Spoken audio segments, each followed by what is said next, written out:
Good afternoon. I stand before you today as a woman, as a mother of 2 daughters, a wife, and an ordained Christian minister in the United Church of Christ. I'm here today to lend my support for the Not My Boss's Business Act, which would protect an individual's reproductive health decision made from boss's interference, and to speak to you from a faith-based perspective on this legislation. And as I was contemplating what I was going to say to you, I thought I could give you statistics surrounding people of faith and how they feel about contraception and birth control, but I feel like you already know that. I could argue who is and who is not a religious entity, and let me tell you that nowhere in our New Testament scriptures does it name anything other than a person, Christian. No organization is Christian, is a person, and we are the church together. I could argue who does and who does not have religious freedom to make healthcare decisions for another human being, which I see purely as a conversation about power and not about religion. But instead, I need to tell you my story. You see, we are a storied people. Our stories matter. And women's stories rarely are told, they're rarely heard, and they're rarely given the credence that they need. As a young college student, I made a decision to end a pregnancy. I had an abortion.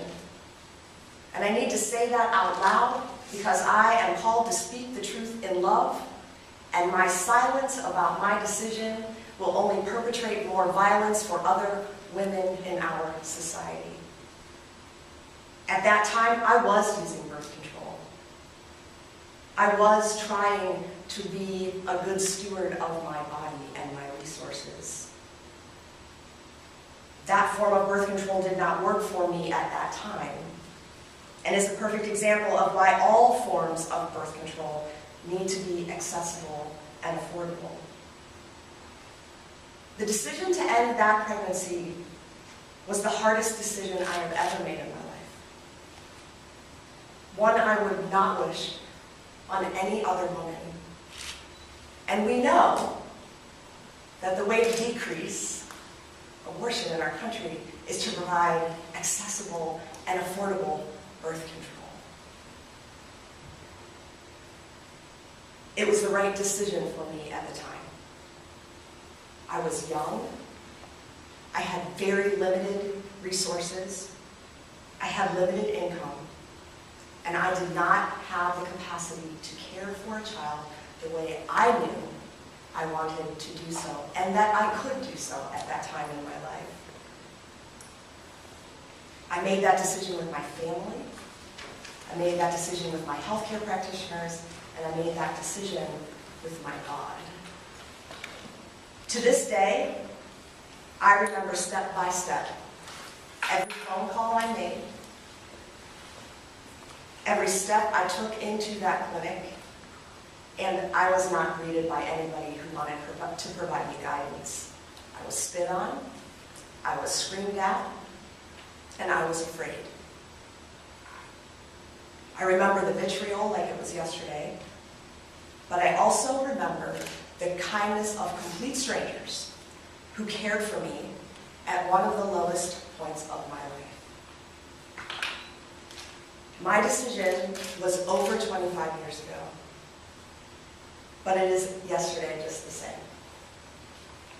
The thought that my 2 beautiful teenage daughters, the thought that your daughters would not have the option for safe care available to them is terrifying for me in the year 2014.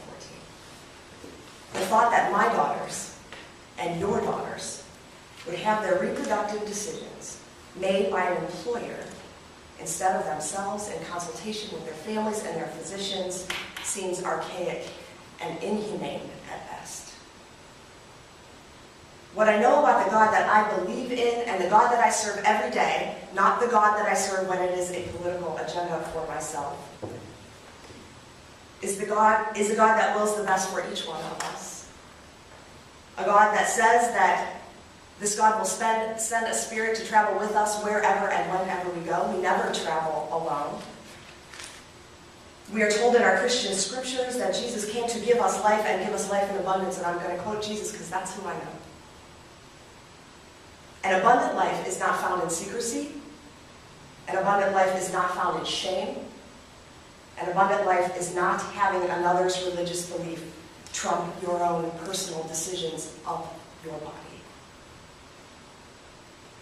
As a Christian person, I'm called by the prophet Micah to do justice and to love kindness and to walk humbly with my God. And when asked again, Jesus tells us that the greatest commandment of all the commandments is to love our neighbors as ourselves. When we legislate women's bodies in the name of Christianity, we are not being just. We are not being just. When we force women into deeper poverty, or force them into situations in which they must rely on an employer's religious beliefs in order to make decisions on their family and their health, we are not being kind.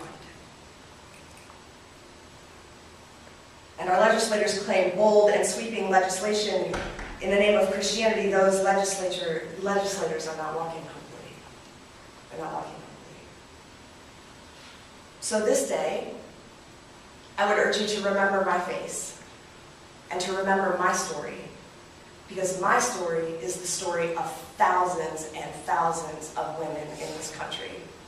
My story is the story of thousands of Ohioans who may not have the courage to speak. But I know that ultimately the truth will set us free, all of us. And so I would urge your support for the Not My Boss's Business Act. And let us again begin to walk justly, kindly, and humbly together.